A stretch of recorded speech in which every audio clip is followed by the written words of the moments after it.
దేవుని జోక్యం.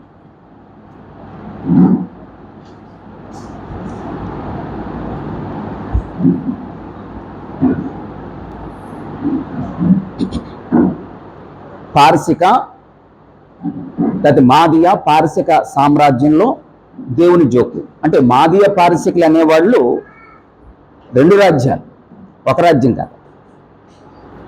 ఈ రెండు రాజ్యాలు వెళ్ళి బబులోనీయుల్ని జయించారు. ఆ తర్వాత ఈ సామ్రాజ్యంలో వీళ్ళు కొంతకాలం పరిపాలిస్తారు, వీళ్ళు కొంతకాలం పరిపాలిస్తారు. అందుకే మాదియ పారసికుల ఇరువురు కలిపి పరిపాలించారు కాబట్టి మాదియ పారసికుల సామ్రాజ్యం అన్నారు. ప్రతి సంఘటనలో ప్రతి కథలో కూడా దేవుడు జోక్యం చేసుకుంటూ ఉంటాడు. దేవుడు జోక్యం లేకుండా ఏది జరగదు, అంతే. అది మనకు అర్థం అవటానికే ఈ పాఠాలండి. మన జీవితంలో కూడా దేవుడు జోక్యంతోనే ప్రతి కార్యం జరుగుద్ది, దేవుడు అనుమతితోనే ప్రతిదీ జరుగుద్ది.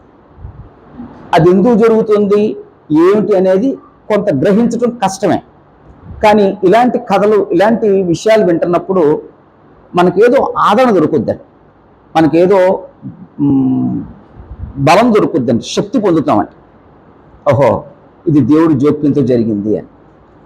ఒకవేళ దేవుని జోక్యం ఆలోచించకపోతే మాత్రమా, దేవుని జోక్యం చూడకపోతే మాత్రమా కొన్ని సందర్భాల్లో బలహీనం అయిపోతాం.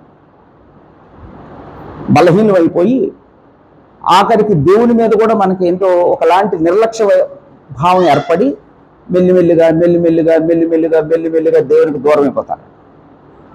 అలా అప్పుడు మాది పారసికుల సామ్రాజ్యంలో మొట్టమొదటి సామ్రాజ్య నేత ఎవరండి?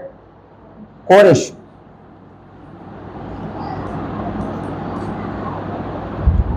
ఈ కోరెషు పారసికుడు. దాదాపు 536 నుంచి 521 వరకు పరిపాలించాడు. అంటే దాదాపు ఒక 15 సంవత్సరాలు పరిపాలించాడు.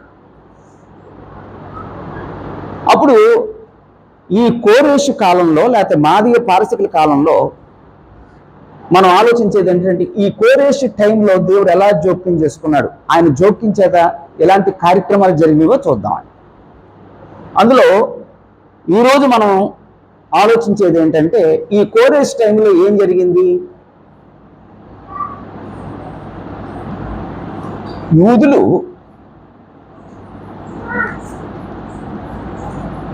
తిరిగి వచ్చుట,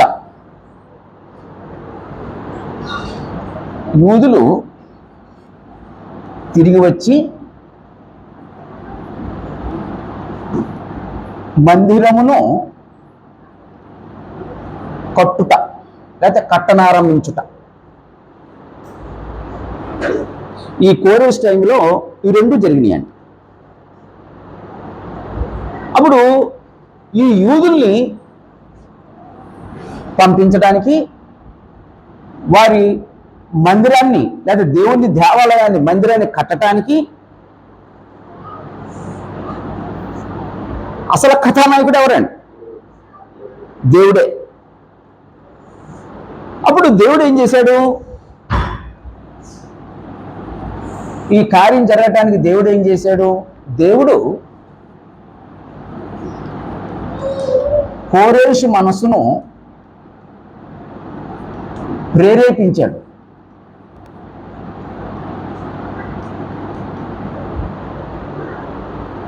కోరెషు మనసును ప్రేరేపించాడు.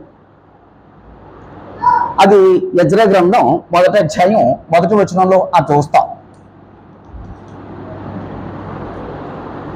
దేవుడు కోరెషు మనసును ప్రేరేపించగా అంటే ఇక్కడ దేవుడు జోక్యం ఏంటంటే యూదుల్ని తిరిగి పంపటానికి, వాళ్ళు దేవుని యొక్క మందిరం కట్టడానికి అనుమతి ఇచ్చింది కోరెషే. కానీ ఆ మనసు కలిగించింది ఎవరండి? దేవుడు. అంటే బైబిల్ చరిత్ర అంతట్లో మనం ఆలోచిస్తే దేవుడు అనేకుల్ని ప్రేరేపిస్తాడు. అలాంటి సందర్భం ఎవరైనా చెప్పండి, ఇంకెవరినైనా ప్రేరేపించిన సందర్భం? ఇంకెవరిని ప్రేరేపించలేదు. దేవుడు ప్రేరణ చేత, దేవుడు ప్రేరేపించటం అమ్మా సాక్ష్యపు గుడారం నిర్మాణించినప్పుడు ఇశ్రాయేలీయులు ఎవరి మనసులు వారు ప్రేరేపింపబడగా వాళ్ళు వెళ్ళి ఆ సాక్ష్యపు గుడారం కొరకు అర్పణలు తీసుకొచ్చారండి. ఎవరంటే ప్రేరేపించింది? దేవుడే. విశ్వాసి హృదయాన్ని ప్రేరేపిస్తాడా, అవిశ్వాసి హృదయాన్ని ప్రేరేపిస్తాడా? అమ్మా విశ్వాస హృదయాన్ని ప్రేరేపిస్తాడు, కొన్నిసార్లు అవిశ్వాస హృదయాన్ని కూడా ప్రేరేపిస్తాడు. ఎందుచేత? ఈ కోరేషు అవిశ్వాసం. అలా అంటే దేవుడు తన కార్యాన్ని జరిగించడానికి ఎవరి మనసులను ప్రేరేపిస్తాడు, ప్రేరేపించగలిగిన శక్తి కలిగిన వాడు. అలా మంచి విశ్వాసనేమో ఇంకా విశ్వాసంలో పెరిగేటట్లుగా మంచి విషయాలు ప్రేరేపిస్తాడు. కొందరిని చెడ్డ ప్రేరణతో బ్రతికేటట్టుగా విడిచిపెట్టేస్తాడు. అలా ఈ రెండు ఉంటాయండి ఆయన దగ్గర, రెండు ఉంటాయి. కొందరు చెడ్డ ప్రేరణ కలిగి ఉంటారు చూడండి. ఆ దేవుడు ఎందుకు చెడు ప్రేరణ కలిగించడు? చెడ్డ ప్రేరణ ఎవరు కలగజేస్తారండి? సాతాను కలగజేస్తాడు. సాతాను ఎందుకు కలగజేశాడండి? దేవుడు అనుమతి ఇచ్చాడు. దేవుడు ఎందుకు అనుమతి ఇచ్చాడండి? ఒకటి ఆయన పరీక్షించడానికైనా కావచ్చు, రెండోది ఆయన విడిచిపెట్టేసివరే నువ్వు అలాగే బ్రతకరా, నువ్వు నాకు అక్కర లేకుండా బ్రతకరా, నేను లేకుండా నువ్వు బ్రతకరా. అలా బ్రతికే ముందు చంపేయచ్చుగా దేవుడు. నీ పాపం పరిపక్వం అవ్వాలరా, నీ పాపం పరిపక్వం అయ్యి అప్పుడు పరాకాశం చేరిన తర్వాత నీ లెక్క ముగించేస్తాను రా. అదండి దేవుని లెక్క. ఓకే, అప్పుడు కోరేషు మనసును దేవుడు ప్రేరేపించాడు.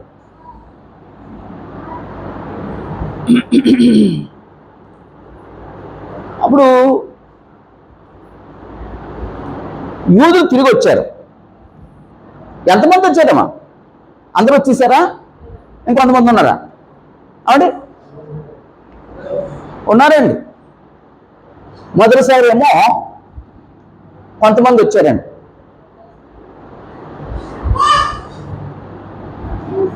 రెండోసారి మరికొంతమంది వచ్చారండి. మూడోసారి మరికొంతమంది వచ్చారు. అంటే 3 తపాలుగా వీళ్ళు బబులోను చెర నుంచి వచ్చిన వాళ్ళండి. ఈ మొదటి తప కోరేషు పరిపాలనలో జెరుబ్బాబెలు యోషువాల ద్వారా దేవుడు కొంతమందిని రప్పించాడు. అయితే ఇంకా అందరూ రాలేదు. ఇంకా అప్పటికి దానియేలు చెరలోనే ఉన్నాడండి, బబులోను చెరలోనే ఉన్నాడు.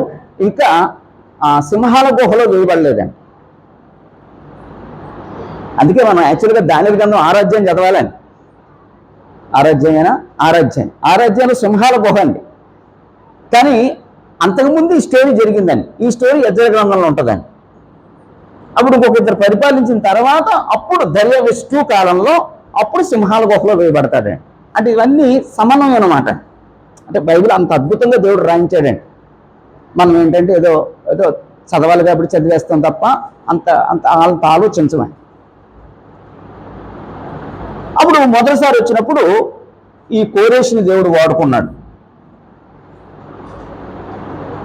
అందుకే కోరేషు గురించి ఒక మాట అన్నాడండి దేవుడు. ఏమన్నాడండి? నా మంద కాపరి, నా ఆజ్ఞ నెరవేర్చువాడా, నేను నిన్ను ప్రత్యేకించాను.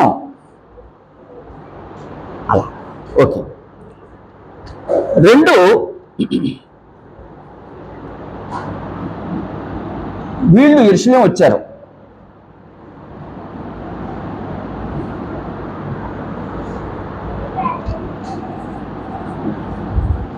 యెరూషలేము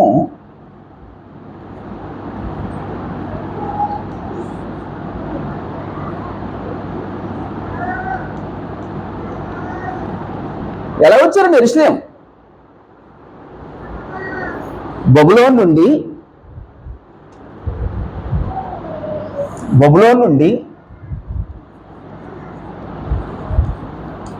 యెరూషలేము ఎలా వచ్చారు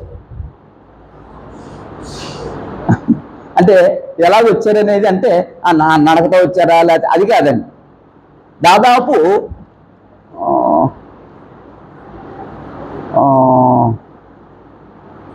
ఎన్ని మైళ్ళు అండి బబులోను నుంచి యెరూషలేముకి? 550 మైళ్ళు అండి. 550 మైళ్ళు వీళ్ళు యెరూషలేము వెళ్ళారండి. 550 మైళ్ళు వీళ్ళు ఎలా వెళ్ళారు? బంగారం ఇచ్చేవాళ్ళు ఉన్నారా? ఇచ్చాడండి. వెండి ఇచ్చేవాళ్ళు ఉన్నారు? ఇచ్చారండి. తర్వాత దేవుని మందిర ఉపకరణాలు ఇచ్చారా? ఇచ్చారండి. పశువులు ఇచ్చారా? ఇచ్చారండి. అన్నీ ఇచ్చారండి. మరి 550 మైళ్ళ ప్రయాణంలో వీళ్ళకి భద్రత ఎక్కడండి? భద్రత ఎక్కడమ్మా? ఈ మధ్యన ఎవరైనా దొంగలు అటాక్ చేస్తే, బందిపోట్లు అటాక్ చేస్తే, అందుకు యెరూషలేముకు ఎలా వచ్చారంటే, యెరూషలేము వచ్చుటకు దేవుడు తోడై ఉండటం బట్టి, దేవుడు తోడై ఉన్నారు. అది దేవుని జోక్యం. వాళ్ళు ఎందుకు క్షేమకరంగా వచ్చారు? వాళ్ళు ఎంత సేఫ్ సైడ్గా ఉన్నారు? అక్కడ దేవుని జోక్యం అండి. ఈరోజు మన జీవితంలో మనం సేఫ్గా ఉన్నామంటే దానికి అర్థం ఏంటండి? అమ్మా, దేవుడు తోడై ఉన్నాడు అంతే. దేవుడు తోడై ఉండకుండా మనం సేఫ్ జోన్లో ఉండం అంతే. విశ్వాసులేమో అది గ్రహిస్తారు, అల్ప విశ్వాసులేమో అది గ్రహించరు. ఏదో మా తెలివితేటలను బట్టి, లేకపోతే మా చాకచత్యం బట్టి, లేకపోతే మా ఆరోగ్యాన్ని బట్టి, మేము తిన్న తిండ్లు బట్టి మేము క్షేమంగా ఉన్నాం అనుకుంటారండి. ఏం కాదండి, అదేం కాదు. తమిళ కాదు, కన్నడ సూపర్ స్టార్ అని పేరు ఐడియా ఉందండి? కన్నడ సూపర్ స్టార్ పుతిన్ అండి. కన్నడ అండి. మీరేమో రష్యా ప్రెసిడెంట్ చెప్తున్నారు. కన్నడ రాజ్ కుమార్ ఇంటి పేరు పుతినా? రాజ్ కుమార్ పుతిన్. మీరే కరెక్ట్ అయితే. రాజ్ కుమార్ అండి ఆయన పేరు. అంటే మేము కర్ణాటక వెళ్ళినప్పుడు తెగ వాల్ పోస్టులు వేశారు. ఆయన బాగా ఆరోగ్యవంతుడటండి. ఆ డైట్ దగ్గర చాలా కంట్రోల్గా ఉంటాడటండి. రోజు జిమ్ ప్రాక్టీస్ చేస్తాడట. అయినా సరే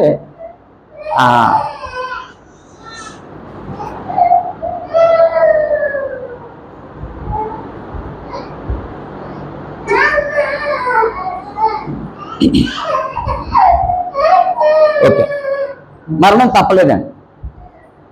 ఆయన తిన్న ఆహారం ఆయన్ని కాపాడిందా? ఆయన జిమ్ ప్రాక్టీస్ ఆయన కాపాడిందా? ఈరోజు మనం బ్రతుకుతున్నామంటే దేవుని తోడ్పాటే. అందుకే గ్రంథకర్త ఆ మాట అన్నాడు, మనం బ్రతికున్నను, చలించినను, ఉనికి కలిగి ఉన్నను ఆయన వల్లనే. విశ్వాసి ఆ మాట మాట్లాడతాడు. ఆ విశ్వాసి ఇవన్నీ మాట్లాడతాడు. ఎవరైనా మేము ఇంతకాలం బ్రతికేమంటే ఏమంటారండి? మరి మేము తిన్న తిళ్ళు అలాంటి అంటారండి. తిండి వల్ల బ్రతికేవా? దేవుడు అనుమతిస్తే బ్రతికేవా? అంతే. కాబట్టి వీళ్ళు 2వ అధ్యాయంలో వాళ్ళందరూ యెరూషలేము వచ్చారండి. అలా రావటానికి కారణం ఏంటంటే దేవుడు తోడై ఉన్నాడు. 3, అప్పుడు ఇశ్రాయేలీలు లేదా యూదులు చెర నుంచి రావాలి. చెర నుంచి రావటానికి దేవుడు ఎలా పంపించాడు వాళ్ళకి? అంటే మీ ఇష్టానుసారంగా మీరు వెళ్ళిపోమని చెప్పాడా? ఎవరినైనా ఏర్పాటు చేశాడా? అమ్మా, ఏర్పాటు చేశాడండి. దేవుడు జెరుబ్బాబేలును యేషువాను నాయకులుగా ఏర్పాటు చేశాను, లేకపోతే నాయకులుగా నియమించాను.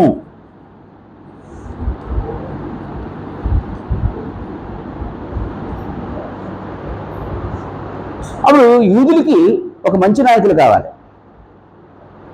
అప్పుడు దేవుడు ఇద్దరిని సెలెక్ట్ చేశాడండి. ఎవరండి వాళ్ళు? జెరుబ్బాబేలు, యేషువా. బబులోనులో జెరుబ్బాబేలు పేరేంటమ్మా? షష్బెజ్జర్.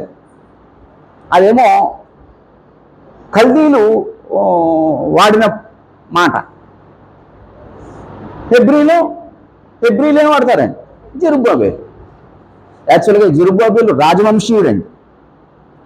యోధారాజుకి చివరి రాజు ఎవరంటే సిద్కియా తర్వాత రాజు అవ్వాల్సినాడండి. కానీ అప్పటితోనే దేవుని రాజ్యంపై మానవ రాజులుగా ఉండటం దేవుడు ఆప్ చేసాడండి. అప్పుడు ఒక ఆత్మ సంబంధమైన రాజును నియమించాలనుకున్నాడండి. అంటే రాజరికం మారిందండి. ఎవరండి ఆయన? యేసుప్రభు రాజు. అలా ఆ తర్వాత యోషువా అనే మాటకు ఇంకొక అర్థం ఏంటంటే యెహోషువ. అలా ఇతను లేవీయుడు, యాజక వంశానికి చెందినవాడు. వీళ్ళిద్దరూ నాయకత్వంలో ప్రజల్ని దేవుడు నడిపించాడండి. యాక్చువల్గా ఇక్కడ నాకు అర్థమైంది ఏంటంటే నాయకుడు నియమించబడటం కూడా దేవుని జోక్యంతోనే జరగాలి. అంటే ఇక్కడ అందరూ నాయకులు అవ్వకూడదండి, అందరూ లీడర్లు అవ్వకూడదండి. దేవుడు కూడా ఎవరు నియమించాలనుకుంటాడో వాడిని నియమిస్తాడు.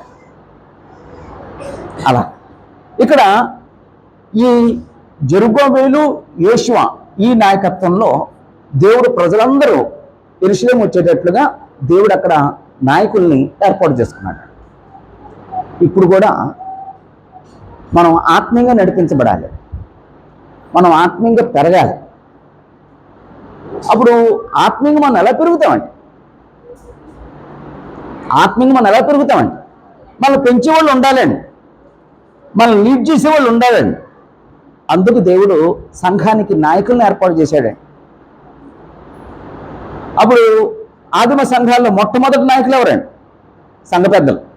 ఆ తర్వాత నాయకులు ఎవరండి? బోధకులు. ఆ తర్వాత నాయకులు ఎవరండి? సువార్తికులు. వీళ్ళందరూ నాయకత్వంలో అక్కడున్న ప్రజల్ని ఆత్మీయంగా నడిపించడానికి దేవుడే నాయకుల్ని ఏర్పాటు చేస్తాడు. అదండి దేవుని జోక్యం. అది దేవుని జోక్యంతోనే జరిగిందండి. అలా అప్పుడు ఆ విషయం మనం 2వ అధ్యాయంలో చూస్తాం. 2వ అధ్యాయం 2వ వచనం. ఎజ్రా 2వ అధ్యాయం 2వ వచనం. మీలో ఎవరైనా నాయకులు లేని కాలం ఎలాగుంటుందో బైబిల్లో ఏదైనా ఉదాహరణ చెప్తారండి? న్యాయాధిపతుల కాలంలో ఇశ్రాయేలు పరిస్థితి ఏంటండి? నాయకులు లేడండి. ఆ నాయకులు లేకపోతే నష్టం ఏంటంటండి? అమ్మా ఇంకో మాట చెప్పండి. అక్కడ ఉన్న మాట, జనులు తమ ఇష్టానుసారంగా నడుచుకొనిరి అన్నారండి. అంటే నాయకులు లేకపోతే అంతేనండి. కుటుంబంలో నాయకులు లేకపోతే కుటుంబ పరిస్థితి ఏంటండి? అందరూ నాయకులే. అందుకే దేవుడు ఏం చేశాడంటే పితరుల కాలంలో ఏమో కుటుంబ పెద్దలను నాయకులుగా ఏర్పాటు చేశాడండి. ఆ తర్వాత ధర్మశాస్త్ర కాలంలో మోషేను నాయకుడిగా నియమించాడండి. ఆ తర్వాత ప్రవక్తలను ఏర్పాటు చేశాడండి. ఆ తర్వాత సంఘ పెద్దలను ఏర్పాటు చేశాడండి. కుటుంబానికి యజమానిని దేవుడు ఏర్పాటు చేశాడండి. వారి నాయకత్వంలోనే మనుషులు ఉండాలి. వాళ్ళ నాయకత్వం ఒకవేళ లేకపోతే ఎక్కడ నాయకత్వం ఉండదో అక్కడ అది నాశనం అయిపోతుంది. అలాగండి. అలా కాబట్టి ఆ నాయకుడు లేకపోతే భయంకరం ఉంటుందండి. నేను ఈ మధ్య ఒక ఊరు వెళ్తానండి. ఆ ఊర్లో ఒక నాయకుడు, అంటే మంచి నాయకుడు అండి, మామూలు నాయకుడు కాదండి. మనసు చాలా నెమ్మది, అందరూ ఆనందించేవారండి ఆయన సేవ చేస్తున్నప్పుడు. ఒకరోజు ఆయనకు ఒక హోటల్ ఉండేది, పెద్ద హోటల్. ఏదో రైసు మిగిలిపోతే ఫుట్పాత్ మీద పిల్లలు ఉంటారు కదా, ఫుట్పాత్ మీద అడుక్కునే ఉంటారు కదా, వాళ్ళకి ఇద్దామని వెళ్ళాడటండి. ఒక పనికిమాలిన కుర్రోళ్ళు తాగేసి ఆ ముగ్గురు బండి మీద వెళ్ళి ఆయన గుద్దేశారు. అక్కడ డివైడర్కి ఇది తగిలి ఇదంతా ఓపెన్ అయిపోయింది. ఆ సువార్తికుడు చనిపోయాడు. ఇప్పుడు అక్కడ ఉన్న సంఘం ఇటు తోచిన దిక్కులోని పరిస్థితి అయిపోయిందండి. ఒక ఏజ్డ్, ఒక బాగా వయసు పెద్ద వస్తుందండి, అట్లా ఒక క్లాస్కి వచ్చి ఏడుస్తుందండి. అయ్యా మా సంఘం కోసం ప్రార్థన చేయండి అయ్యా, నాయకుడు లేడయ్యా, మాకు ప్రార్థన చేసేవాళ్ళు లేడయ్యా, మాకు వాక్యం చెప్పేవాళ్ళు లేడయ్యా.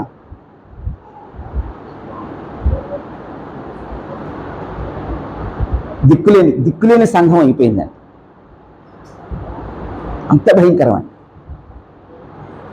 అప్పుడు ఆమెను నిలబెట్టి నేను ఎక్కడైతే మీటింగ్ చెప్తున్నానో అక్కడ ఉన్న వాళ్ళకి చెప్పాను, కాస్త నాయకుడు ఉండగానే వాళ్ళ విలువ తెలుసుకోండి, నాయకుడిని ఎంకరేజ్ చేయండి, నాయకులు లేకపోతే ఇలాంటి పరిస్థితులు వస్తాయి అని వాళ్ళకి చెప్పాను. అంటే ఆ మిగతా అక్కడున్న నాయకుడికైనా వాళ్ళు వాల్యూ ఇస్తారేమో. కొందరికి ఆ నాయకుడికి వాల్యూ ఇవ్వరండి. మరి అది సూపర్ ఉమెన్ అనుకుంటారో సూపర్ మ్యాన్ అనుకుంటారో తెలియదండి. నీకు వాక్యం చెప్పే నాయకుడు లేకపోతే ఏంటండి, నేను క్రమశిక్షణ చేసే నాయకుడు లేకపోతే ఏంటండి, నేను కన్వర్ట్ చేసే వ్యక్తి లేకపోతే ఏంటండి, నీకు బోధించే వ్యక్తి లేకపోతే ఏంటండి.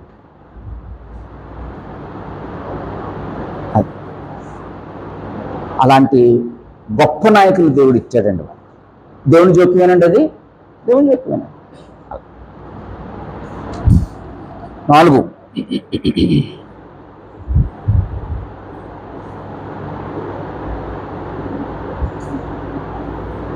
వీళ్ళు యెరూషలేము రావటానికి పర్పస్ ఏంటమ్మా?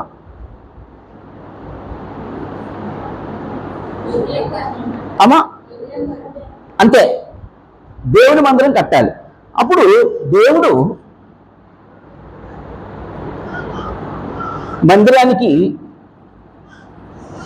మందిరమునకు పునాది వేయించెను. అది యెజ్రా గ్రంథం మొదటి అధ్యాయం మొదటి 13 వచనాల్లో ఆ స్టోరీ ఉంది. లేకపోతే 3 అధ్యాయం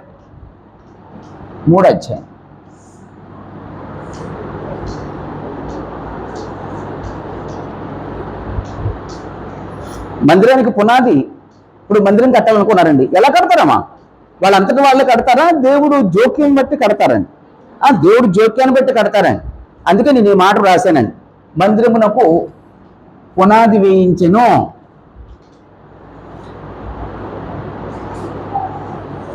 అప్పుడు దేవుడు ఈ కార్యాన్ని జరిపించాలి. దేవుడు ఈ కార్యం జరిపించాలి. ఏ కార్యం? మందిరం కట్టే కార్యం, ఆ మందిరానికి పునాది వేసే కార్యం. అప్పుడు తన కార్యాన్ని జరిపించుకోవటానికి దేవుడు ఏం చేశాడో చూద్దామండి.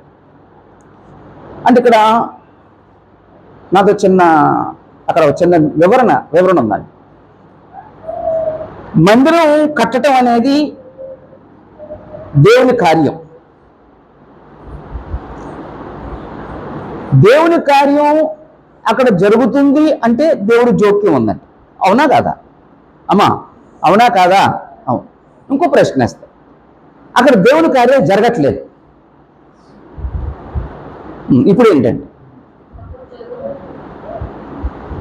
మన సిస్టర్ గారు ప్రిస్కిల్లా గారు అది కూడా దేవుని జోక్యం అంటున్నారు. దేవుని కార్యాలు జరుగుతున్నాయంటే అది దేవుని జోక్యం ఉందండి. అది దేవుని కార్యం జరగట్లేదు అక్కడ ఏంటి అంటున్నానండి. అక్కడ దేవుని జోక్యం ఉంది. ఓకే, అప్పుడు మీరందరూ దేవుని జోక్యం ఉందని అగ్రీ అవుతున్నారు. ఓకే, ఇప్పుడు దేవుని కార్యం జరగటానికి దేవుని జోక్యం ఉంటే జరగకపోవడానికి దేవుని జోక్యం ఏంటి అమ్మా? మనకు నేర్పటానికి. ఏ నేర్పాలి?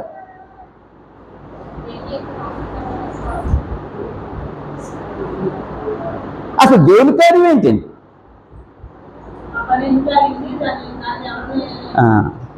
ఉదాహరణకి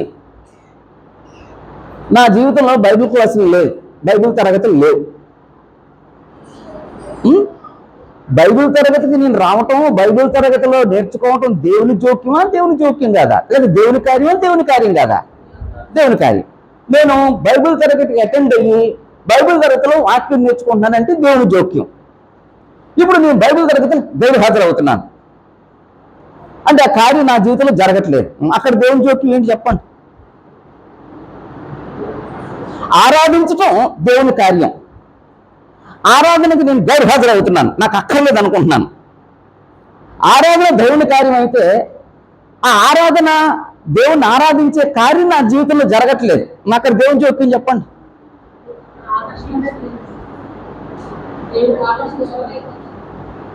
చెప్పండి సార్. యూత్లో జరగటం దైవ కార్యం, దేవుని కార్యం. ఆ దేవుని కార్యం జరిగితే దేవుడు జోక్యం చేసుకుంటున్నాడు. ఒకవేళ యూత్లో జరగట్లేదు, దైవ కార్యం జరగట్లేదు, వాక్యం నేర్చుకునే కార్యక్రమం జరగట్లేదు, అక్కడ దేవుని జోక్యం ఏంటండి?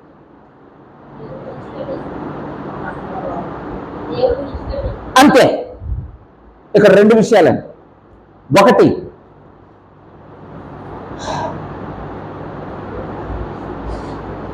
ఆ కార్యం జరగట్లేదు అంటే నీ జీవితంలో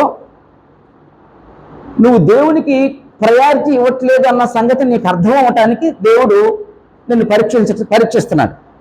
రెండు, ఇంకోటి ఏంటంటే, ఒరే నీకు దేవుడు అక్కర్లేదురా, నేను నిన్ను అక్కర్లేదురా, కాబట్టి నేను నిన్ను విడిచిపెట్టేస్తున్నాను. అదండి దేవుడు విడిచిపెట్టేటువంటి అర్థం ఏంటో తెలుసండి. రోగాలు వచ్చేయడం కాదు దేవుడు విడిచిపెట్టేయడం అంటే, నీకేదో ఆర్థిక నష్టం వచ్చేయడం కాదు దేవుడు విడిచిపెట్టేయడం అంటే, నీకు వాక్యం లేకుండా చేస్తాడండి. అదండి దేవుడు విడిచిపెట్టాడు. ఎందుకని? నువ్వు వాక్యం చెప్తే నువ్వు మారగలుగుతావు, నువ్వు మారితే నువ్వు దేవునికి ఎక్కువగా సన్నిహితం అవుతావు. అది నీ జీవితంలో జరగకుండా దేవుడే కొన్నిసార్లు జోక్యం చేసుకుంటాడండి. అందుకు దేవుడు ఎవరినో వాడుకుంటాడటండి. ఎవరినటండి? సాతాన్ని వాడుకుంటాడండి. నేను ఆ పని చేయలేను, నువ్వు ఆ పని చేస్తావు, కాస్త వెళ్ళు. అప్పుడు ఆ సాతాను వచ్చి నీ మనసుని మరోవైపు మరలేటట్టుగా ప్రేరేపిస్తాడు అనమాట. ఎప్పుడు యూత్ క్లాస్ ఎందుకురా, ఎప్పుడు వాక్యం ఎందుకురా, ఎప్పుడు బైబిల్ క్లాసులు ఎందుకురా, ఎప్పుడు గుడి ఎందుకురా, అలా. ఇది భయంకరమైన సంగతి అండి. నా జీవితంలో దైవ కార్యం జరిగేటట్లుగా దేవుడు నా విషయంలో జోక్యం చేసుకుంటున్నాడా, ఆ దైవ కార్యానికి నేను దూరం అయ్యేటట్లుగా దేవుడు నా విషయంలో జోక్యం చేసుకుంటున్నాడా? దైవ కార్యం జరిగేటట్లుగా దేవుడు నా జీవితంలో జోక్యం చేసుకుంటున్నాడంటే అది నాకు దీవెన, నాకు బ్లెస్సింగ్. కానీ ఆ దైవ కార్యం నాలో జరగకుండా దేవుడు జోక్యం చేసుకుంటాడు, అది నాకు నష్టం, శాపం, నాశనానికి సింబాలిక్ అనమాట అండి. నాశనానికి సింబాలిక్ ఎలాగుంటో చెప్పమంటారండి? మొట్టమొదటి సింబాలిక్ ఏంటో చెప్పమంటారా? చెప్పమంటే చెప్తానండి, లేదండి మాకు అక్కర్లేదు తెలిసి అంటే వెళ్ళిపోతానండి. చెప్పమంటారా? నాశనానికి మొట్టమొదటి సింబాలిక్ అంటే మరి తిట్టకూడదు, తిట్టనంటే చెప్తానండి, మనసులో కూడా తిట్టుకోకూడదు. ఆరాధనకు లేటుగా రావటం అక్కడ స్టార్ట్ అవుద్దండి. ఆ రెండో స్టెప్ ఏంటో తెలుసండి? ఆరాధనని మానేసుకోవటం. మూడో స్టెప్ ఏంటో తెలుసండి? బైబిల్ తరగతికి హాజరు కాకపోవటం. నాలుగో స్టెప్ ఏంటో తెలుసండి? వాక్యం చదవకపోవటం, వాక్యం వినకపోవటం. అక్కడ స్టార్ట్ అవుద్దండి పతనం. ఇక అక్కడి నుంచి ఆ మనిషిని ఇక సాతాను యొక్క ఉచ్చులో పడిపోతాడు.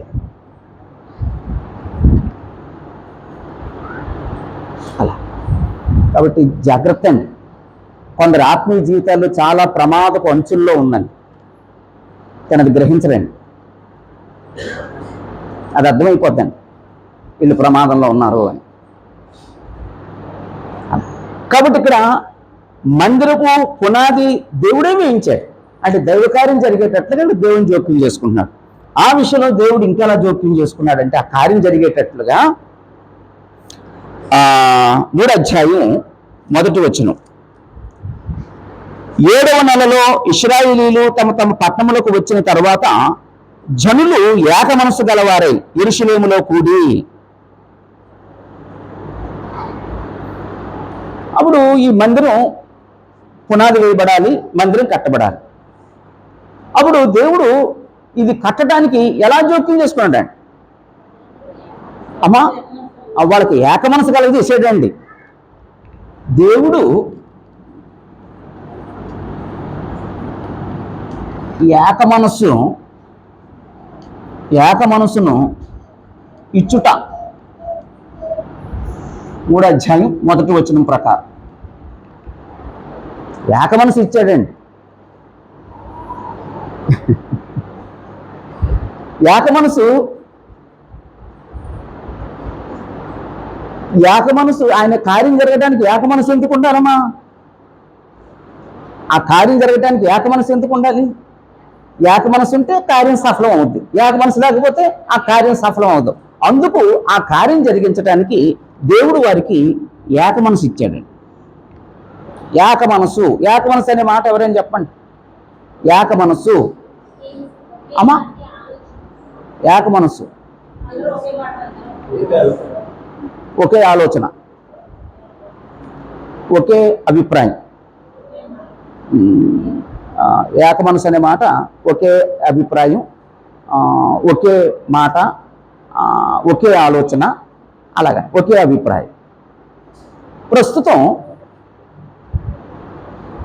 ప్రపంచంలో పట్టి పీడిస్తున్న గొప్ప వ్యాధి ఏంటో తెలుసండి? ఏక మనసు లేని ఒక వ్యాధి వచ్చేసిందండి కుటుంబాల్లో. ఏక మనసు లేని ఒక వ్యాధి వచ్చేసిందటండి. అదొక వైరస్. భార్యాభర్తల మధ్య ఏక మనసు ఉండదండి. భర్త ఒకటంటే భార్య ఇంకొకటి అంటదండి, భార్య ఇంకొకటి అంటే భర్త ఇంకొకటి అంటాడండి. వాళ్ళిద్దరి మధ్య ఏక మనసు లేదండి. తండ్రి బిడ్డల మధ్య ఏక మనసు లేదండి. తల్లి బిడ్డల మధ్య ఏక మనసు లేదండి.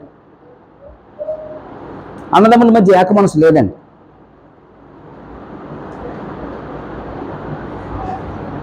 సహోదరుల మధ్య ఏక మనసు లేదండి.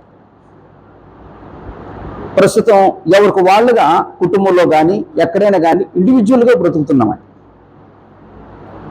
అందుకే కుటుంబ వ్యవస్థ పతనం అయిపోయింది. దేవుని యొక్క సంఘం క్షేమాభివృద్ధి చెందలేదండి. అసలు ఏక మనసు కోసం యేసు ఎప్పుడైనా ప్రార్థన చేశారమ్మా? మీరు ఎప్పుడైనా యోహాను సువార్త లేకపోతే యోహాను సువార్త 17వ అధ్యాయం చదవండి.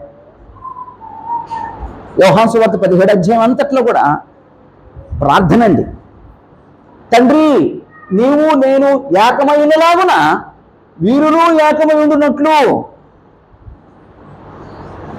పౌలు ఎక్కడైనా ఏక మనసు కోసం వేడుకున్నాడండి? కొరింథీ సంఘంలో ఆ కలహాలకు కారణం ఏంటండి? ఏక మనసు లేకపోవడం అండి. భార్యాభర్తల మధ్య కలహాలకు కారణం ఏంటండి? ఏక మనసు లేకపోవడం అండి. అత్త కోడల మధ్య కలహాలకు కారణం ఏంటండి? ఆ ఏక మనసు లేకపోబట్టండి. ఆ ఏక మనసు ఉన్న చోట కలహాలు ఉండవండి. అప్పుడు పౌలు అంటున్నాడు, మీలో కక్షలు లేక ఏక మనసు గలవారే అనే మాట వాడతాడండి. 1 కొరింథీ 1వ అధ్యాయం 10వ వచనంలో. అలాగండి పౌలు వేడుకున్నాడండి. అప్పుడు ఈ రోజున ఏదైనా సక్సెస్ఫుల్ ఫ్యామిలీగా ఉండాలంటే ఆ కుటుంబంలో ఏముండాలండి? ఏక మనసు ఉండాలి. ఈరోజు సంఘం యొక్క క్షేమాభివృద్ధి చెందాలంటే ఆ సంఘంలో ఉన్న వాళ్ళకి అంత ఏముండాలండి? ఏక మనసు ఉండాలండి. నాకు అర్థం కాదు ఇప్పటికీ. అపోస్తలుల 2వ అధ్యాయంలో 3,000 మంది వాళ్ళు ఏక మనస్కులై అనే మాట వాడాడండి. 3,000 మందికి ఏక మనసు ఎలా వచ్చి ఉంటుందమ్మా? 3,000 మందికి ఏక మనసు ఎలా వచ్చి ఉంటుందండి? ఇద్దరుంటే ఏక మనసు ఉంటలేదండి. ఒక ముగ్గురికి ఏక మనసు ఉంటలేదండి. చిన్న కుటుంబం చింతలేని కుటుంబం అంటారు, కానీ ఆ చిన్న కుటుంబంలో కూడా సమస్యలే. భార్యను హింసించే భర్త ఏక మనసు ఉంటే హింసిస్తాడా? భర్తను బెదిరించే భార్య, భర్తను బెదిరించే భార్యలు ఉన్నారండి. అంత వరస్ట్గా బతుకుతున్నామండి. అసహ్యం ఇట్లేదండి ఆ బతుక్కి. అప్పుడు ఏక మనసు ఉంటున్నారంటే అక్కడ ఏక మనసు వచ్చిందంటే దేవుడు ఉన్నాడా? ఏక మనసు లేకపోతే దేవుడు ఉన్నాడా? అంతేనండి. ఇక్కడ వీళ్ళ మధ్య ఏక మనసు ఉంది అంటే ఎవరు ఇచ్చారండి? దేవుడు ఉన్నాడు కాబట్టి వారి పట్ల ఏక మనసు ఇచ్చాడండి. అప్పుడు వాళ్ళు స్టార్ట్ చేశారండి. ఎప్పుడైనా ఏక మనసు కోసం ప్రార్థన చేసామండి? చేయమండి. ఒక ప్రార్థన చేస్తామండి. ఒకవేళ నేనే ప్రార్థన చేస్తే, నా భార్య నా మాట వినేటట్టుగా సహాయం చేయనైనా, నా పిల్లలు నా మాట వినేటట్లుగా సహాయం చేయనని ప్రార్థన చేస్తాను తప్ప అసలు ఆ సమస్యకి నేనెంత కారణమో దాని గురించి ప్రార్థన చేయమని.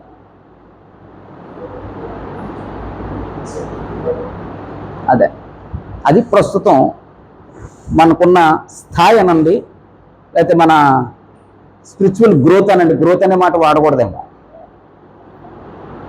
గ్రోత్ అనే మాట వాడకూడదేమో. ఏక మనసు లేదండి. ఏక మనసు ఉన్న చోట ప్రభు ఉంటాడండి. ఏక మనసు ఉన్న చోట దేవుడు ఉంటాడండి. ఏక మనసు లేని చోట ఆయన అడుగు కూడా పెట్టాడండి. ఒక ఆయన అడుగు పెడతాడండి. ఒకరు అడుగు పెడతాడండి. ఎవరండి? మీ మేనమామ. అంతే. కాబట్టి వారికి ఏక మనసు ఇచ్చాడండి. అప్పుడు ఏక మనసుతో వాళ్ళు చేసింది ఏంటంటే, ఆ పాయింట్ రాసిన తర్వాత నేను దాన్ని వివరిస్తాను. అదేంటంటే, దేవుడు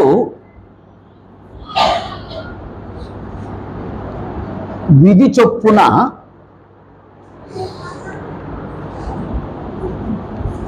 ప్రతి కార్యము జరిపించెను.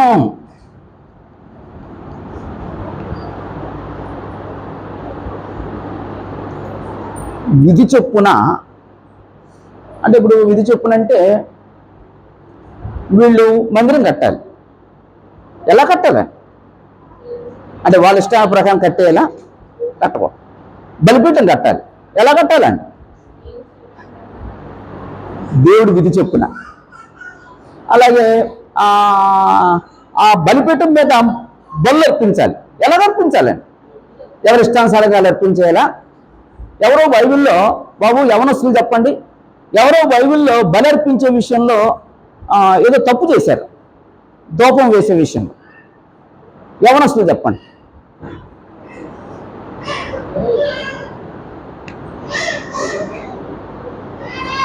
చెప్పగలరా లేదా? ఏలీ కుమారులా అంటే, కొద్దిగా ఏలీ కుమారులు వేరే చోట. ఏలీ కుమారులు కాదు. ఏలీ కుమారులేమో మందిరంలో చేసిన తప్పు, బలిపీఠం దగ్గర, లేకపోతే ధూపవేదిక దగ్గర. అహరోను కుమారులు నాదాబు అబీహులు. ఈ నాదాబు అబీహులు ఏం చేశారండి? వీళ్ళు వెళ్ళి ఆ బలిపీఠపు యొక్క బలి అర్పించేస్తారు కదండి. ఆ బలి అర్పించిన తర్వాత బొగ్గులు ఉంటాయి కదండి. ఆ బలిపీఠం మీద బొగ్గులతో వాళ్ళు తీసుకొచ్చి ఆ ధూపవేదిక మీద ధూపార్తి వేయాలండి. వాళ్ళు ఏం చేశారండి? ఏదైనా అగ్నే కదా, ఏదైనా నిప్పే కదా అని వాళ్ళు వెళ్ళి వేరొక అన్యాగ్ని అంటే దేవుడు చెప్పని అగ్నితో ఆ పని చేశారండి. ఏమైందండి? ఆకాశం నుండి దేవుని దగ్గర నుంచి అగ్ని వచ్చి వాళ్ళు కాల్చేసిందండి. అంటే అక్కడ ఎందుకు కాల్చేసారండి? విధి చొప్పునది జరిగించలేదు. మీరు ఎప్పుడైనా లేవీకాండం చదవండి, చదివే ఉంటారులేండి, ఎందుకు చదవరు. అక్కడ కట్టెల్ని బలిపీఠం మీద చక్కగా పేర్చి అనే మాట వాడాడండి. అలాగే బలర్పించే ఆ పశువుని చక్కగా పేర్చి అనే మాట వాడాడు. అంటే చక్కగా పేర్చడం అంటే అర్థం ఏంటండి? ఆ గౌరవం, దానికి ఇచ్చే వాళ్ళు రెస్పెక్ట్. అది యాక్చువల్గా కాలిపోయే పొలని ఎలాగైతే ఏంటి, కాలిపోయే పొల్లది, కాలిపోయే పొల్లు ఎలా చేసినా కాలిపోద్ది. చక్కగా పేర్చాలి. ఎందుకని? అది దేవుడి కార్యక్రమం. దేవుడి కార్యక్రమం గౌరవంతో చేయాలని. విధి చొప్పున. అప్పుడు ఇక్కడ ఓసారి 3వ అధ్యాయంలో కొన్ని వచనాలు చూడండి. 2వ వచనం, 3వ అధ్యాయం 2వ వచనంలో,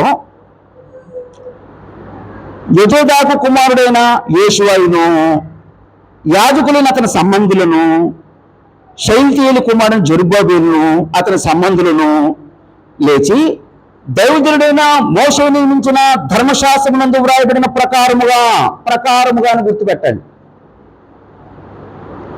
ధర్మశాస్త్ర ప్రకారంగా అక్కడ కార్యం చేస్తున్నారా, ధర్మశాస్త్రం లేకుండా కార్యం చేస్తున్నారండి? అంతేనండి. ఈరోజు అంటే ఇదంతా చదివిన తర్వాత మీకు ఓ పాయింట్ చెప్తానండి. 4వ వచనం, మరియు గ్రంథమును బట్టి అంటే గ్రంథ ప్రకారంగా వారు పర్ణశాల పండుగను నడిపించి ఏ దినమునకు నియమింపబడిన లెక్క చొప్పున ఆ దినపు దహన బలి విధి చొప్పున అది గుర్తుపెట్టాలండి. 10వ వచనంలో శిల్పకారులు యెహోవా మందిరం యొక్క పునాది వేయుచుండగా ఇశ్రాయేలు రాజైన దావీదు నిర్ణయించిన విధి చొప్పున ఎన్నున్నాయండి? విధి చొప్పున, గ్రంథమును బట్టి, మోషే ధర్మశాస్త్రం రాయబడిన ప్రకారముగా, విధిని బట్టి. అంటే ఇక్కడ నా పాయింట్ ఏంటంటే 2 విషయాలు.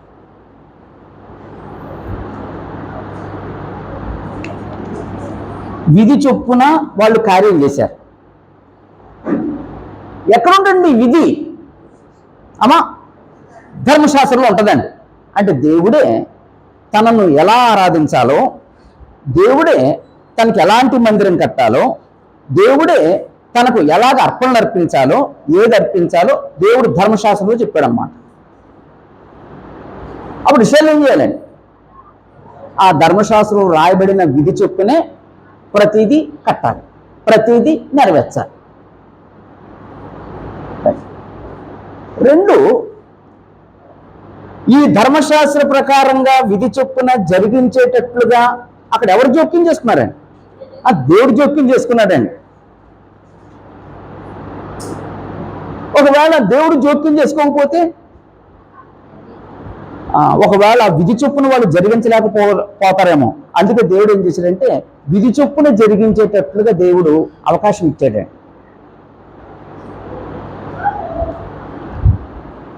ఇక్కడ నా పాయింట్ ఏంటంటే, ఈరోజు నేను దేవుడిని ఆరాధించాలి అంటే ఎలా ఆరాధించాలి? నాకు నచ్చినట్లుగా ఆరాధించాలా, దేవుడు చెప్పినట్లుగా ఆరాధించాలా? అమ్మా దేవుడు చెప్పినట్లుగా ఆరాధించాలండి. నాకు నచ్చినట్టుగా నేను ఆరాధించకూడదండి. మరి దేవుడికి నచ్చిన ఆరాధన ఎక్కడ దొరుకుద్ది? గ్రంథంలో ఉంది.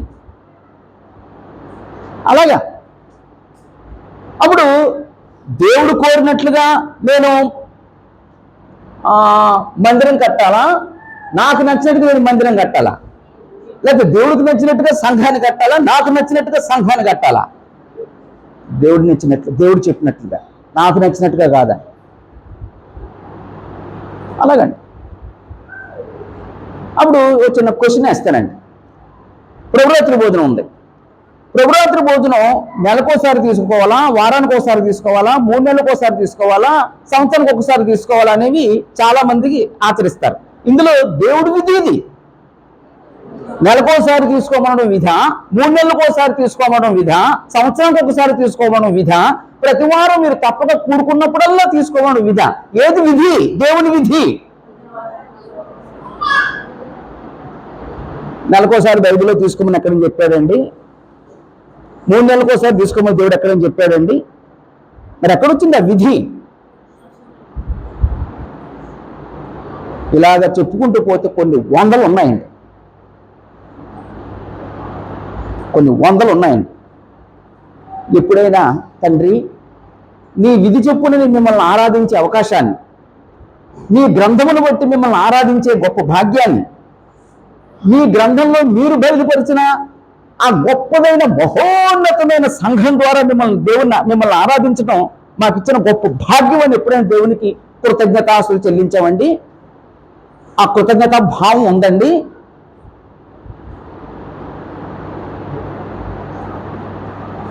ఈరోజు ఈ సత్యం తెలియని వాళ్ళు ఎంతోమంది ఉన్నారండి. వాక్యం తెలియక దేవుణ్ణి ఆరాధించే వాళ్ళు ఎంతోమంది ఉన్నారండి. ఏ విధి చొప్పు నేను ఆరాధించాలో తెలియక అయోమయ స్థితిలో ఉండి దేవుణ్ణి ఆరాధించే వాళ్ళు చాలా మంది ఉన్నారండి.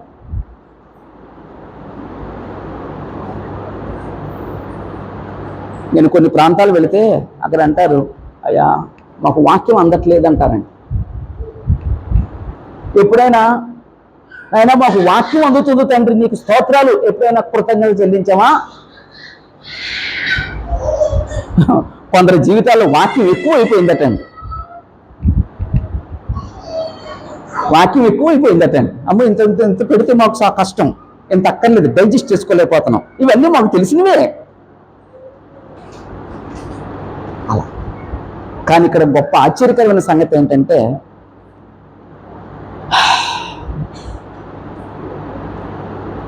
బబులోను నుండి తిరిగి వచ్చిన వాళ్ళు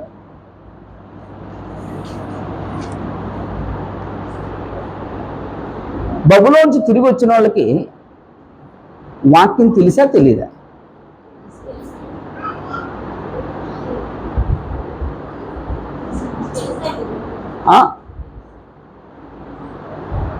జెరుబాబేలు చెరకు వెళ్ళక ముందు పుట్టినోడే, చెరలో పుట్టినోడండి. యేషువ చెరకు ముందు పుట్టినోడు, చెరలో పుట్టినోడండి. చెరకు వెళ్ళి 70 సంవత్సరాల తర్వాత వచ్చిన వాళ్ళండి. ఆ చెరలో పుట్టిన వాళ్ళండి వీళ్ళు. ధర్మశాస్త్రం ఎలా తెలుసు? వాక్యం ఎలా తెలుసు? అదండి వాళ్ళ గొప్పతనం. ఈరోజు వాక్యం తెలియనివాడు లోకంలో బ్రతకచ్చండి. వాక్యం తెలిసిన కుటుంబంలో పిల్లలు అలా బ్రతకటం దురదృష్టం అండి. కానీ వీళ్ళు ధర్మశాస్త్రం తెలియదండి. కానీ ఆ బబులోను చెరలో వాళ్ళకు వాక్యం చెప్పారండి వాళ్ళ తల్లిదండ్రులు. వాళ్ళు తిరిగి వచ్చిన తర్వాత వాళ్ళ సొంత ఆలోచన ప్రకారం చేయలేదండి.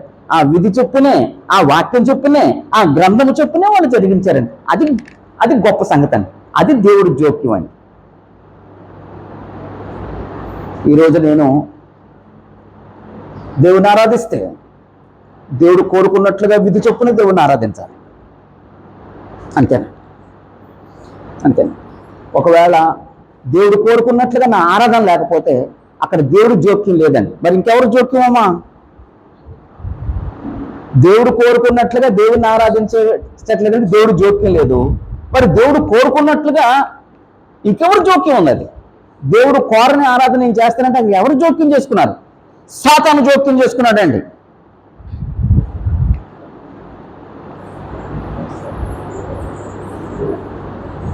దేవుడు కోరనట్లుగా దేవుని ఆరాధించేవారు ప్రతి ఒక్కరూ సాతాను జోక్యంలోనే బ్రతుకుతున్నారండి.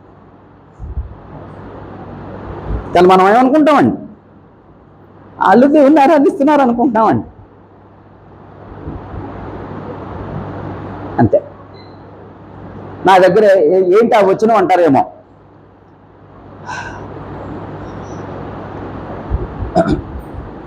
సాతాను తానే వెలుగుదూత వేషము ధరించుకుని ఉన్నప్పుడు వాని పరిచారకులు నీతి వేషము ధరించుకునుట గొప్ప సంగతి ఏం కాదంటాడండి పౌలు. సాతాను వెలుగుదూత వేషం వేసుకుంటాడా? వేసుకుంటాడండి. మరి వారి పరిచారకులు నీతి వేషం ధరించుకోవడం గొప్ప సంగతి కాదంటాడు. అంటే కొరింథీ పత్రికలో అబద్ధ బోధకులు వెళ్ళారు. అబద్ధ బోధకులు ఎవరు పరిచారకులు అంటాడండి? ఆ సాతాను పరిచారకులు. ఈరోజు అబద్ధ బోధ వెనక, ప్రతి బోధ వెనక సాతాను ఉన్నాడండి. అంతే. అబద్ధ బోధకి ఎంకరేజ్ చేయకూడదండి. అబద్ధ బోధకి సహాయం చేయకూడదండి. అంతే. కాబట్టి ఇక్కడ వాళ్ళు విధి చొప్పున ప్రతీకారం జరిగించేటట్లుగా దేవుడు జోక్యం చేసుకున్నాడండి. 7వ వచనంలో మరియు వారు కాసేవారిని, వడ్రవారిని ద్రవ్యమునిచ్చిరి. అదిగాక పారసిక దేశపు రాజు అయిన కోరేషు తమకు సెలవిచ్చినట్లు దేవదారు మ్రానులను లెబనాను నుండి సముద్రం మీద యొప్పే పట్టణమునకు తెప్పించుటకు సీదోనీయులకు, తూరు వారికి భోజన పదార్థములు, పానములు, నూనెను ఇచ్చిరి. అంటే దేవుడు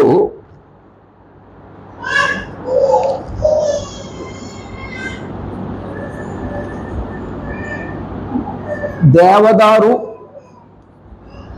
మ్రాణులను తెప్పించున్నట్లు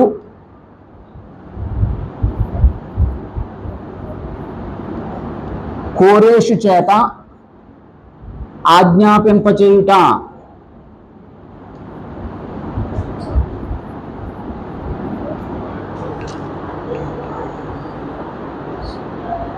లెబనాన్ ఎక్కడ ఉంటుందమ్మా? లెబనాను మ్యాప్లో ఉంటుందండి. లెబనాన్ ఎక్కడ ఉంటుంది?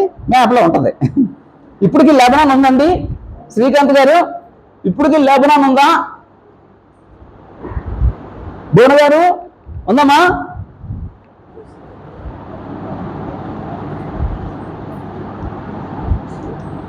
ఇప్పటికే ఉందండి లెబనాన్.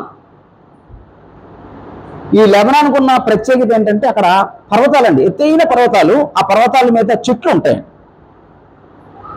పర్వతాల మీద చెట్లు అవి దేవదారు వృక్షాలటండి. దేవదారు చాలా కాస్ట్.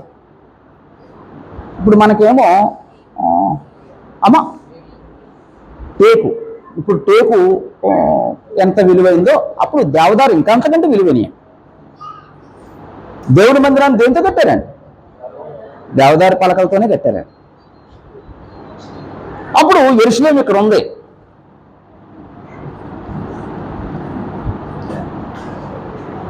యెహోవా మందిరం కట్టడానికి, యెహోవా మందిరానికి ఎలాంటి వస్తువులు వాడాలండి? అమ్మా ఏవో తేలికనివి, మనకు పనికిరానివి, మనకు పనికిరాని దేవుడికి పనికి వచ్చేవి, అంతే కదమ్మా. దేవుడు శ్రేష్టమైన వాడు. ఆయనకి కట్టబడ్డది ఏదైనా సరే శ్రేష్టమైనదిగా ఉండాలి. అందుకు లెబనాన్ నుంచి పర్వతాలు తెచ్చారు. లెబనాన్ నుంచి ఎలా పర్వతాలు తెచ్చుంటారు, లేకపోతే చెట్లు తెచ్చుంటారండి. అప్పుడు ఇది మధ్యధరా సముద్రం.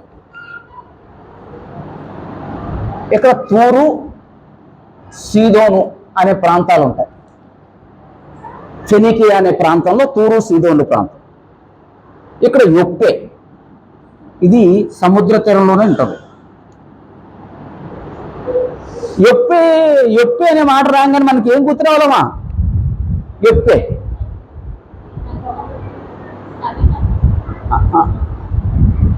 అంతే కదండి. తప్పితేనా పేతురైంది. చర్మకారుని ఇంట దిగాడు అన్నాడు. యొప్పేలో చర్మకారుని ఇంట. అలా అంటే ఇలాంటి కొన్ని మనకి మైండ్లో ఉండిపోవాలన్నమాట.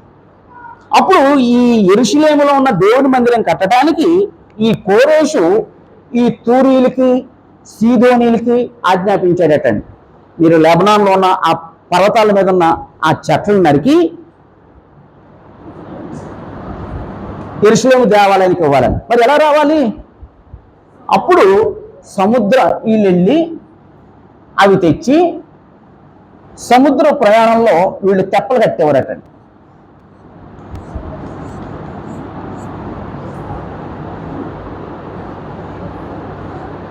అవి యొప్పేకి వచ్చేటట్టు చేసేవారటండి. ఇక్కడి నుంచి వాళ్ళు ఇవి తీసుకొని యెరూషలేము తీసుకెళ్ళేవారు. ఎంత కష్టపడి ఉంటారండి, ఎంత ప్రయాసపడి ఉంటారండి. ఈరోజు ఒక 2 కిలోమీటర్లు వెళ్ళి దేవునికి ఏదైనా పరిచర్య చేయాలంటే ఎంత మనకి బాధ వచ్చేద్దో. ఆరాధన అయిపోయిన తర్వాత ఒక అరగంట నేనుండి ఈ పరిచర్య చేసి వెళితే నాకు దీవెన అనుకుంటే మనకి ఎంత కష్టం అనిపిస్తుందో. దానికోసం నానా హంగామాలు పడతామండి. మరి వీళ్ళు చేసింది ఆ చెట్లు నరకటానికి మనుషులు పంపటం, చెట్లు నరకటం, అక్కడి నుంచి సముద్ర ప్రాంతానికి తీసుకురావటం, సముద్ర ప్రాంతం నుంచి మళ్ళీ యొప్పేకి తీసుకురావటం, యొప్పే నుంచి మళ్ళీ యెరూషలేముకు చేర్చటం. ఎంత ప్రాసెస్ అండి అది. ఏమీ లేవండి మన జీవితంలో, ఏమీ లేవండి. ప్రతి దేవుని కార్యానికి మనకు ఎకానమికల్గా లెక్కలేస్తామండి. నేను అరగంట పని చేస్తే నా అరగంటలో నాకు వచ్చే రాబడి ఎంత పోతుంది? నేను దేవుని మందిరంలో ఒక అరగంట వర్క్ చేస్తే, దేవుని కొరకు నియమించబడితే నా ఇంట్లో ఆ అరగంట ఆ వంట వండుకోవడం వేస్ట్ అయిపోద్ది. 1 గంటకు భోజనం చేసేవాడిని 1 గంట నాకు భోజనం చేయాల్సి వస్తుంది. అమ్మో నాకు ఎంత నష్టమో. ఆరాధన అయిపోయిన వెంటనే మన మనసు ఎక్కడికి వెళ్తుందండి? గట్టిగా చెప్పండి. అంతే.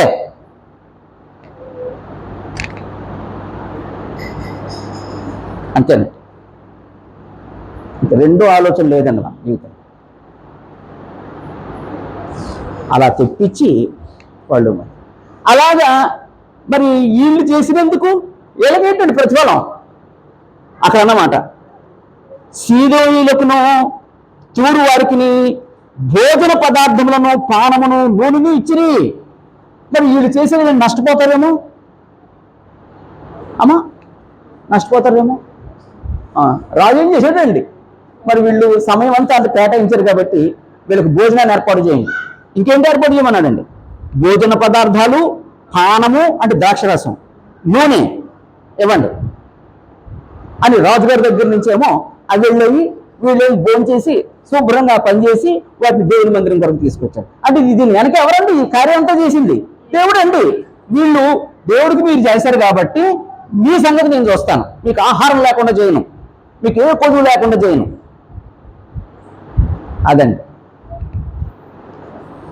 అదండి దేవుడి జోక్యం. మనకేమో ఒక పూట దేవుని కార్యం ఉంది, మనకేదో పని ఉంది, ఆ పని కోసం దేవుడిని మానేసుకుంటాం తప్ప దేవుని కోసం పనిని నిర్లక్ష్యం చేయమండి, నష్టపోతాం. దేవుడే ఉంటాడండి, నేను నష్టపరచను.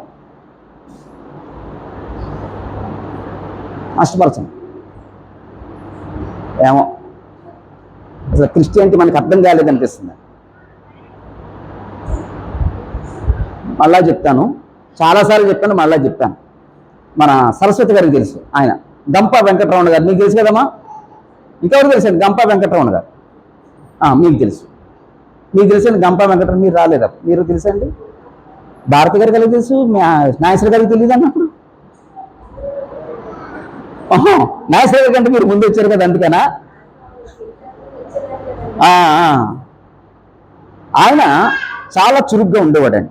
ఉదయం అంతా ముఠా పని చేసి సాయంత్రానికి ఆయనకు డ్రెస్ ఉండేదండి, ఎప్పుడు white and white pant white చొక్కానండి. ఆయన దగ్గర సంచి ఉండేదండి, నాకు కూడా ఉండేది ఆ సంచి. మరి ఏమైందో ఆ సంచి గుర్తుందా నీకు? సువార్త సంచి ఉందా? అందులో బ్యాటరీ లైట్ ఒకటి, గొడుగు ఒకటి, బైబిల్, పాటల పుస్తకం పెట్టుకొని వెళ్ళిపోయేవాళ్ళం ప్రార్థన. అంత శక్తిగా ఉండేవాడండి. ఒకరోజు ఆదివారం ఆయన ముఠా పనికి వాళ్ళ ఓనర్ గారు చెప్పారు, రే ఈ రోజు కనుక నువ్వు నాకు పని చేసి పెడితే, లారీ లోడ్ దించితే, అంటే ఆ డ్రమ్ములు, అదే కృష్ణాలు ఇచ్చారు కోటాకి, ఆ డ్రమ్ములు దించి 1000 రూపాయలు ఇస్తాను రా. ఇప్పుడు 1000 రూపాయలు అంటే 10,000తో సమానం అని. సరే ఆరాధన మనిషి వెళ్ళాడండి. ఆ నెక్స్ట్ సండే వచ్చి ప్రభురాత్రి భోజనం తీసుకోలేదండి. ఆ ప్రభురాత్రి భోజనం ముందు నిలబడి దేవునికి క్షమాపణ చెప్పి అప్పుడు ప్రభురాత్రి భోజనం తీసుకున్నాడు. నాకు ఇప్పటికీ గుర్తు, నేను చాలా చిన్నపిల్లలు ఉన్నప్పుడు, చాలా చిన్నపిల్లలు, సండే స్కూల్కి వెళ్తున్నాను నేను. ఏంటో చెప్పాడో తెలుసామా? నేను 1000 రూపాయల కోసం ఒక ఆదివారం మానేశాను, దేవుడు నాకు ఆ వారం అంతా పని లేకుండా చేశాడు.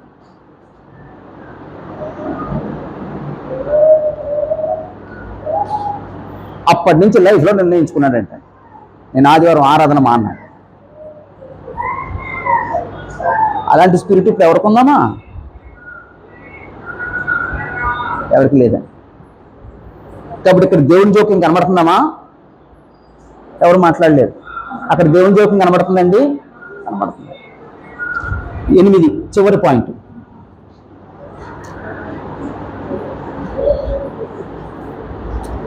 ఎనిమిది 9 వచనాల్లో యెరూషలేములో నుండి దేవుని యొక్క మందిరమునకు వారు వచ్చిన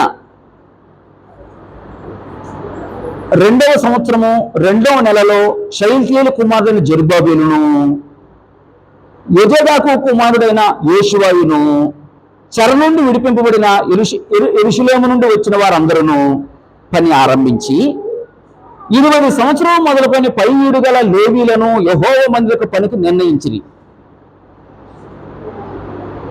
అంటే దేవుని మందిర పని కొరకు ఎవరెవరు వినియోగించబడుతున్నారో చెప్పాడండి. యేషువ అతని కుమారులు, అతని సహోదరులు, కద్మియేలు అతని కుమారులు, హోదవ్య కుమారులు, పెనాదాదు కుమారులు వారి కుమారులను, లేవీలైన వారి బంధువులను దేవుని మందిరములో పనివారి చేత పని చేయించుటకు నియమింపబడి. అంటే ఇక్కడ దేవుడి జోక్యం ఏంటంటే, మందిరము కొరకు అనేకుల్ని వాడుకొనిను. మందిర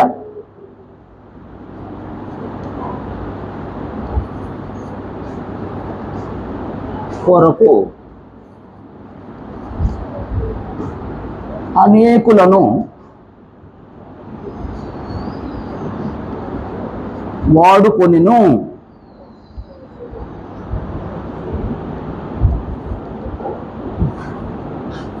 8, 9 ఇదేమో 7 వచనం.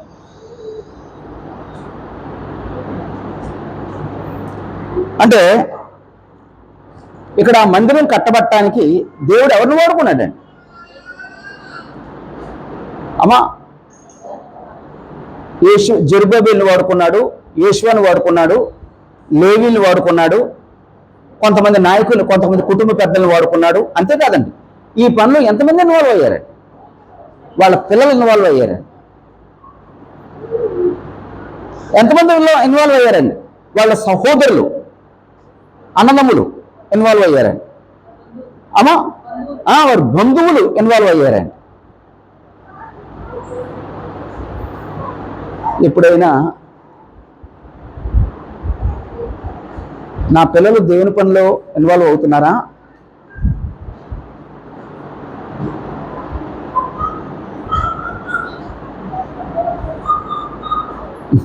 ఆ స్పిరిట్ తగ్గిందండి. ఎప్పుడైనా పిల్లలు నేను దేవుని పనిలో ఇన్వాల్వ్ అవుతున్నానా? ఇక్కడ బంధువులు వాడబడ్డారు, పిల్లలు వాడబడ్డారు, అన్నదమ్ములు వాడబడ్డారు, కుటుంబం అంతా వాడబడిందండి.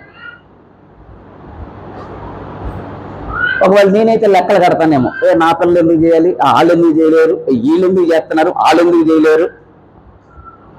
మళ్ళీ నేనేమనుకుంటానంటే, అమ్మో నేను సూపర్ మ్యాన్ని, నేను సూపర్ మ్యాన్ని, నేను చేయకూడదు, నేను చేయడం ఏంటి, నేను చీపురు పట్టుకోవడం ఏంటి, నేను కుర్చీ చేయడం ఏంటి, అసలు నేను ఆ లార్డ్ సపర్ చేయడం ఏంటి, అసలు నేను చాలా లార్డు అని నేను.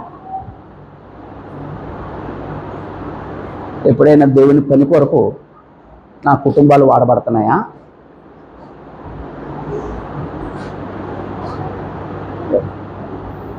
కొన్ని కుటుంబాలు సాక్రిఫైస్ చేసేయండి.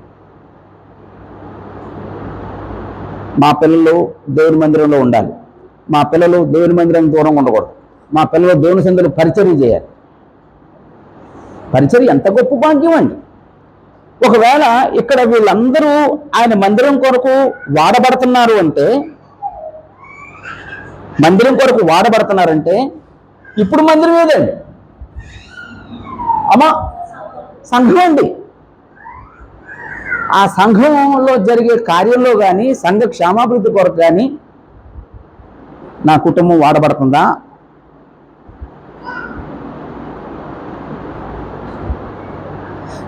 ఓ పిచ్చి తల్లి మాత్రం, ఓ పిచ్చి తల్లి ఉందండి బైబిల్లో. ఆ పిచ్చి తల్లి ఏముందో తెలుసండి? ఎవరే, నువ్వు ఫరో కుమారుడుగా పెంచబడదురా, నువ్వు దేవుని కుమారుడురా, మనం యెహోవా నమ్మిన బిడ్డను రా, మనం హెబ్రీలు రా, వీళ్ళు దేవుణ్ణి ఎరగిన వాళ్ళు రా, దేవుడు మనకు వాగ్దానం చేశాడు రా అని చిన్నప్పటి నుంచి ఆ దేవుడి విషయాలు నూరుపోసి దేవుని కొరకు పెంచిందండి పిచ్చి తల్లి. తెలివైన తల్లులు ఏం చేస్తారమ్మా పవన్ గారు? తెలివైన తల్లులు ఏం చేస్తారమ్మా? తెలివైన తల్లి అంటే, నా కొడుకు ఐగుప్తులో ఫరో కుమారుడుగా పెరిగితే ఐగుప్తు లగ్జరీ అంతా వస్తుంది నా కొడుక్కి. అమ్మా, రాజాధికారం అంటే ఫరో తర్వాత ఫరో అయ్యే అవకాశం మోషేకు ఉందటండి. ఒకవేళ ఆయన కనుక ఫరో అయిపోతే మాకు ఎన్ని బెనిఫిట్స్.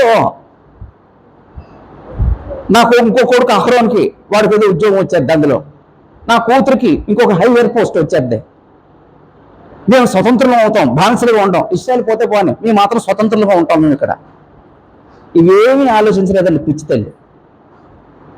ఆ ప్లేస్లో మనం ఉంటే దేవుడు అక్కర్లేదు, ఆయన ప్రజలు అక్కర్లేదు, ఐగుప్తులుగానే మన పిల్లల్ని పెంచుతాం. కనుక ఇక్కడ నా పాయింట్ ఏంటంటే, దేవుడి కొరకు అనేకుల్ని వాడుకునేటట్లే ఇక్కడ దేవుడు జోక్యం చేసుకున్నాడండి. అంతేనండి. మీ కుటుంబం దేవుని పని కొరకు వాడబడుతుందంటే అది దేవుడు జోక్యం చేసుకుంటున్నాడు. ఒకవేళ వాడబడతలేదన్నా సరే దేవుని జోక్యం ఉంది అక్కడ. ఎందుకంటే అక్కర్లేదు.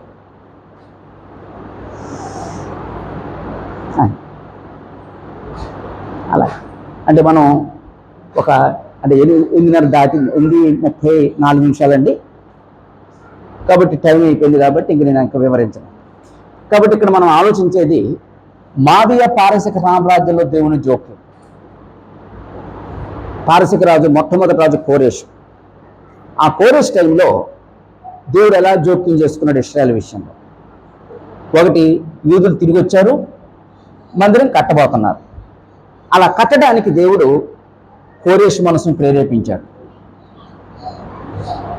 వాళ్ళు యెరూషలేము వచ్చి దేవుడి మందిరం కట్టడానికి దేవుడు వారి మార్గ మధ్యలో తోడై ఉన్నాడు. వారికి ఒక మంచి నాయకులు కావాలి, నడిపించే నాయకుడు కావాలి.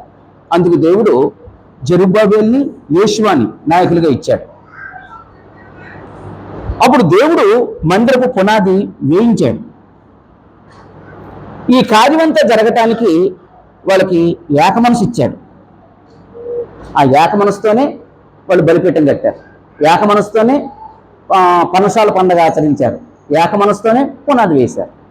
అంటే పని జరగడానికి వాళ్ళకి ఏక మనసు దయచేశాడు అన్నమాట దేవుడు. ఆ తర్వాత విధి చొప్పున ప్రతి కార్యం జరిగించేటట్లుగా దేవుడు జోక్యం చేసుకున్నాడండి. ఒకవేళ విధి చొప్పున అక్కడ జరగకపోతే దేవుడు ఉండకపోతే ఆ కార్యం సక్సెస్ అవ్వదు. అలాగే దేవదారుణ్ణం తెప్పించుటకు కోరేషు చేత ఆజ్ఞాపించాడు.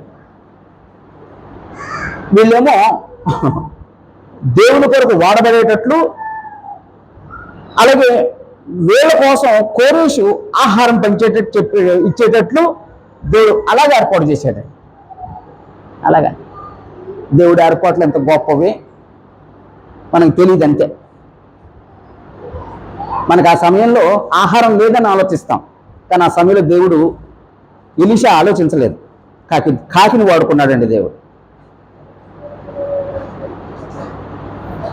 కొన్నిసార్లు అలాంటి దేవుడిని నేను నమ్ముకున్న సంగతి మర్చిపోతామండి. మనం పిచ్చి పిచ్చి వాటిలో పడుతున్నామండి లోకంలో.